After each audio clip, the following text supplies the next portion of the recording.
শুধু কোরআন কোনোদিন শাসন করতে পারে না। কোরআন ও সুন্নাহ শব্দ ব্যবহার করতে হবে। কোরআন ও সুন্নাহ শব্দ ব্যবহার করতে হবে। যদি শুধু কোরআন কোরআন বলেন, হাজারো জায়গায় ডিস্টার্ব হবে, যা চিন্তাও করতে পারবেন না। এর জন্য আমি প্রত্যেকটা বক্তব্যকে বলবো, যখনই বলবেন কোরআন সুন্নাহ, কোরআন সুন্নাহ, কোরআন সুন্নাহর আইন, শুধু কোরআন কোরআন, এটা ঠিক না। এটা হালে কোরআনিয়াতের একটা সাবজেক্ট। এর মধ্যে মারাত্মকভাবে একটা দর্শনের গলত আছে।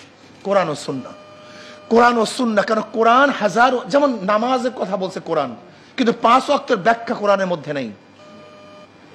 ইন্নাস সালাতা কানাত আলাল মুমিনিনা কিতাবাম মাওকুতা, ওয়াক্ত মতো নামাজ পড়া, কোন ওয়াক্ত কোন সময় শুরু হবে এটা কোরআনের মধ্যে ব্যাখ্যা নেই। আপনি কিভাবে নামাজ পড়বেন আমাকে বলেন তো? রোজার গোটা ব্যাখ্যা, কিভাবে রোজা রাখতে হবে, কিভাবে রোজা ছাড়তে হবে, কোন সময় রোজা রাখতে হবে, কোন সময় রোজা ছাড়তে হবে, এর ব্যাখ্যা কোরআনের মধ্যে নাই। আপনি কোরআন দিয়ে কি করবেন আমাকে বলেন তো? হজের পুরা ব্যাখ্যা কোরআনের মধ্যে নেই, জাকাতের পুরা ব্যাখ্যা কোরআনের মধ্যে নেই।